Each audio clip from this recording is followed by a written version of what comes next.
Uf, qué calor hace. Pero gracias a Dios que Rumba va a rifar un aire acondicionado. ¿Te lo quiere ganar?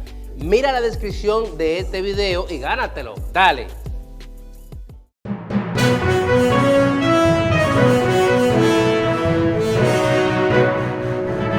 Continuamos en Cátedra Médica porque la salud merece respeto. Recordarle a las personas que pueden comunicarse con nosotros para hacerle algunas preguntitas o contar alguna experiencia sobre el tema de hoy, anemias, tipos y causas y tratamientos. Nos puede llamar al 809-682-9850 y línea internacional 1-833-380-0062. Pero hay algo, doctora.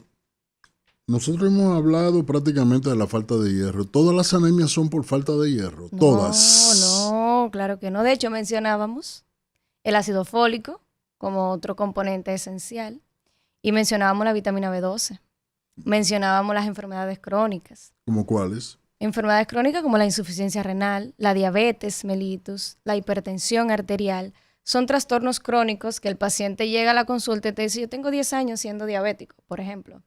Entonces, estas son enfermedades que llevan al organismo a un proceso inflamatorio y se liberan sustancias como interleuquinas, como factor de necrosis tumoral alfa, el factor de necrosis tumoral gamma.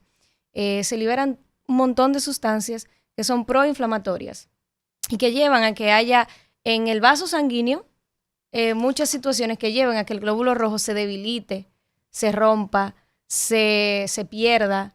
Este glóbulo rojo tiene una vida media, que ya hemos mencionado en ocasiones anteriores, de aproximadamente 120 días.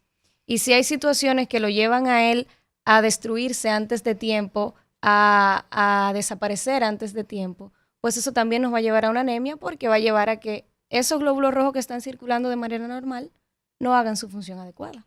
Y hay anemias por enfermedades propias del glóbulo rojo. Sí, claro que sí. ¿Cuáles? Estas son las llamadas anemias hemolíticas, principalmente.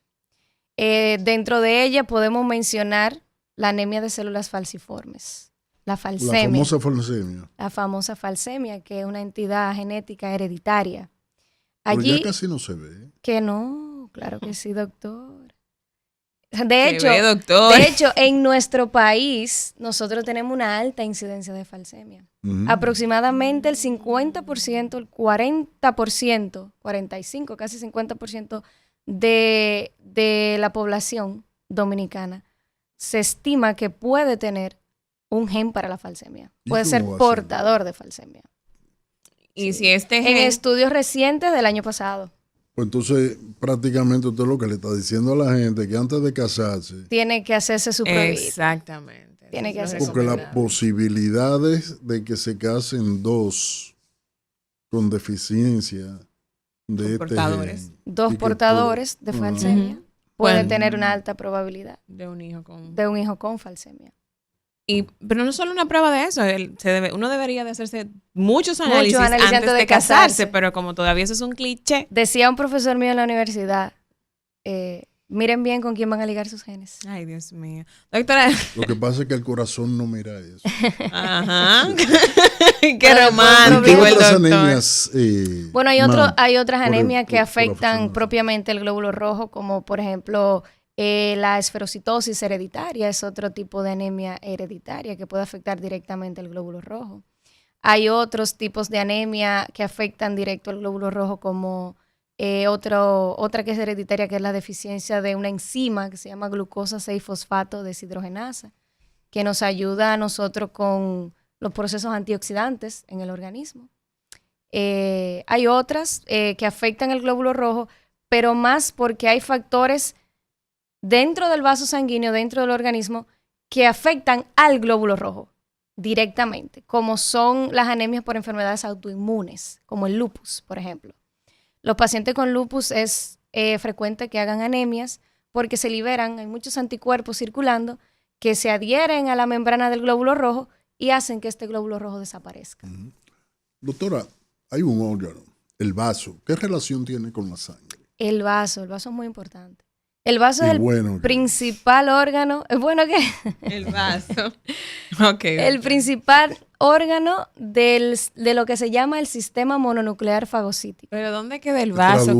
Traduzca. El vaso, sí, vamos a ¿Qué es el traducir. vaso? Porque- Bueno, el vaso se encuentra en el abdomen, para Ok. ponerlo sencillo. Sí, del lado izquierdo. Ahí tenemos el vaso. Ok. El vaso es conocido popularmente en la medicina como el cementerio de los eritrocitos. Los eritrocitos Cementerio de nacen. los eritrocitos. Sí, los eritrocitos nacen, los glóbulos rojos, ¿verdad? Nacen, ellos pasan por un proceso de maduración para él ser un glóbulo rojo grande que pueda hacer todas sus funciones, ¿verdad? Él pasa por un proceso. Entonces, ese proceso que se llama maduración y diferenciación, él lo hace en la médula ósea, que es donde se produce.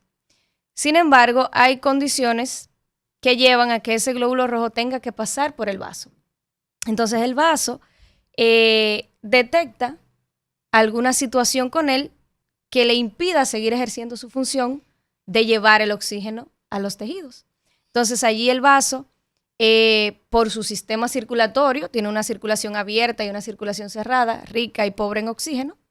Entonces lo que hace es que detecta esa inactividad o detecta esa falta de actividad del glóbulo rojo y lo destruye. Por eso se llama el cementerio de los eritrocitos. Cuando el eritrocito, de manera normal, ya ha cumplido su ciclo de vida, que son aproximadamente 120 días, como pueden ser 110, como pueden ser 118. Si ya es un eritrocito que completó su función, entonces el vaso lo destruye, lo saca de la circulación porque ya no va a funcionar más. Doctora, vamos a hablar un poquito de los síntomas. O sea, cómo yo sé que tengo una anemita en el momento, algo sencillo, y ya cuando estaba empeorando. Bien, el cuadro clínico de la anemia es muy florido, pero hay algo que se llama el síndrome anémico. Uh-huh. El síndrome anémico es el conjunto de signos y síntomas que acompañan la anemia de manera normal.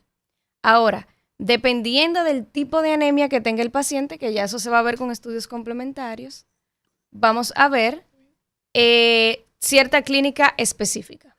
¿Ok? Uh-huh. Entonces, un cuadro clínico general de anemia, bueno, el paciente tiene dolores de cabeza, el paciente tiene visión borrosa, el paciente se siente cansado, tiene una sensación de falta de aire, el paciente se pone pálido, el paciente se pone muy ansioso precisamente por todas estas situaciones que tiene. Y eso es parte de lo que se llama síndrome anémico, en sentido general. Ahora, si tenemos situaciones particulares, eso lo vamos a ver en el cuadro clínico del paciente. El paciente llega, ay doctora, yo me siento así, así, así, así. Entonces uno sospecha. Bueno, esto es característico del síndrome anémico y hace pruebas complementarias. Obviamente hay otras preguntas que le hacemos al paciente. En el caso de la mujer le preguntamos sobre su periodo menstrual, le preguntamos sobre su alimentación. Ahora que hay mucha gente que utiliza la conducta de ser vegetariano. Sí, yo quería preguntarle los famosos sobre veganos eso. estrictos, ¿verdad? Que no consumen Nada cocido carne, o algo vivo. nada vivo. Uh-huh. Sí, porque ahora hay varios tipos de vegetarianos, todo se ha subclasificado, Sí, ¿verdad? sí. Entonces, la modernidad y sí, sus efectos. Sí. Entonces, estos pacientes hay que indagar mucho su historia clínica. Sí. Entonces ya luego hacemos pruebas complementarias. Si tenemos una anemia, ya hemos hablado mucho del hierro, vamos a hablar un poquito de la deficiencia de vitamina B12, de ácido fólico. Si tenemos una anemia que está orientada a la deficiencia de vitamina B12, el paciente incluso puede tener calambres en las manos, calambres en los pies, porque la vitamina B12 nos ayuda también con las funciones del sistema nervioso central y periférico. Si tenemos una deficiencia de vitamina B12, la lengua se pone lisa, se pierden un poquito esas rugosidades que tiene la lengua. Okay. Se pierden las papilas gustativas, se atrofian y se ve una lengua lisa. El paciente puede tener también aquí lo que popularmente se llama boquilla, que es queilitis, queilosis. Las uñas se ponen quebradizas, el pelo se pone ralo, se pone quebradizo, hay caída del cabello. Todo eso son parte de la clínica que podemos tener en un paciente ya con una anemia orientada a cierto tipo. Otra cosa, doctora, que veo aquí que dice deseo de comer hielo. Eso es importante, el deseo de comer hielo. ¿Por qué se da esto es una ese condición caso? que se llama pica. Uh-huh. Así se llama pica. Los pacientes generalmente con anemia por deficiencia de hierro. De hecho, todo lo que vamos a encontrar generalmente por deficiencia de hierro es la anemia más común a nivel mundial. Y popularmente la gente piensa que todo el que tiene anemia necesita hierro, de manera general. Entonces, el paciente siente la necesidad de comer cosas que no son nutrientes, como hierro, como tierra, tiza. Wow. Ha llegado pacientes que nos decían que sentían la necesidad de comerse la escarcha que hace la nevera. Ay. Entonces el daño que provoca. Hay hipótesis que mencionan que es una necesidad del paciente buscar hierro en esas cosas. Es una hipótesis, no es algo que está científicamente comprobado, pero sí se ve y sí es característico. Incluso relajamos mucho a las pacientes embarazadas. Usted sabe que en todas partes uno hace su comentario y su chistecito y su cosa. Sí. Las pacientes embarazadas que a veces piden un vaso con hielo. Uh-huh. Entonces, las embarazadas, yo he escuchado mucho eso. Como mencionamos ahorita, las embarazadas tienen altos los requerimientos de hierro, porque para el bebé formarse necesita altas cantidades de hierro. Si nosotros necesitamos 0.8 miligramos de hierro al día, las embarazadas necesitan 3.5. ¿Cuánto necesitamos nosotros al día? Entre 1.5 miligramos de hierro al día. 1.5. Se ingieren de manera normal. 1.5 miligramos de hierro. Ya saben, país. Y una embarazada puede llegar a aumentar esos requerimientos al doble, 3.5 miligramos de hierro. Y se da el caso, doctora, de personas que llevan una dieta muy saludable, que comen muy bien, que tratan de que su dieta diaria esté rica en minerales, vitaminas, gran cantidad de carbohidratos saludables, etcétera, etcétera, y padecen de anemia. Sí, claro que sí. Hay condiciones que son hereditarias, como mencionábamos ahorita. Por ejemplo, pero como yo lo sé. Bueno, hay que hacer pruebas y las pruebas se hace una prueba genética. O en el caso de la falsemia que mencionábamos ahorita, que no necesariamente tiene que ser falsemia, hay otras condiciones, la talasemia, que es otro tipo de anemia hereditaria, la deficiencia ahorita mencionamos la glucosa 6-fosfato deshidrogenasa, la hemoglobinopatía C, que es familia de la falsemia. Entonces tenemos que hacer esas pruebas las pruebas correspondientes para valorar entonces por qué es la anemia. Y sí, hay pacientes que se alimentan muy bien y de repente tienen anemia. Y otros que, por ejemplo, tienen enfermedades crónicas, son diabéticos de mucho tiempo y se alimentan bien. Y bueno, doctora, pero yo casi no consumo azúcar, yo casi no consumo carbohidratos. Sí, pero independientemente de eso, pues la glicemia no está controlada. Y se están produciendo todos esos factores que son proinflamatorios y demás, que nos están llevando a una afectación y nos lleva a disminuir los niveles de hemoglobina. Una cosa también, doctora, antes de irnos con un día como hoy en la medicina.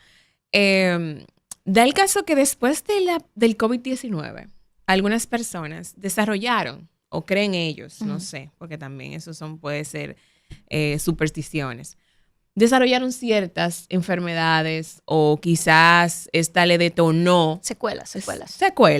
O quizás el COVID también detonó algo en ti que tú quizás en el futuro ibas a padecer, pero cuando te dio COVID quizás lo avanzó un poco más. Después del COVID, ¿le llegaron más pacientes por secuela de o hubo quizás algún cambio en la salud de las personas y esto quizás pudo detonarle algo parecido a la anemia? De que hubo cambio en todo. Pero así relacionado 100% entre el COVID. Entre el COVID y la anemia, de manera particular no. Okay. Pero quizás sí por alguna situación anexa, ¿verdad? Por ejemplo, si el paciente tuvo alguna complicación cardíaca, que lo llevó a un uso de medicamentos distintos a lo que estaba acostumbrado y por un tiempo prolongado, posiblemente quizá haga su anemita. Pero directamente una relación entre el COVID y la anemia no. De manera particular no. Ok, algo por fin, porque toda la gente, por ejemplo, yo tengo experiencias de familiares cercanos que desde que le dio COVID ahora padecen de tal cosa. Sienten que no caminan igual. Una que no rinde en el gimnasio. Que esto y que lo otro. Y yo digo, bueno. El COVID causó muchos estragos, pero que el COVID fue muy protrombótico, muy proinflamatorio, hubo muchas cosas en la fisiopatología del Y COVID. yo siento, desde mi área como civil en este programa, también fueron temas como traumas. Sí, también. Yo claro siento que que sí. las personas tienen muchas secuelas de ciertos traumas, Sí. que quizás se vieron impotentes cuando le dio el COVID, que no podían quizás ir a la farmacia a buscar un medicamento en ese momento, o que algo tan básico quizás como un acetaminofén no lo encontraban. Entonces es como esa impotencia y eso quizás puede crear en ti ciertas enfermedades, o sea, detonarte muchísimas cosas por en ese momento tener esa situación emocional que creo que puede afectar. Vamos a una breve pausa y volvemos con la doctora.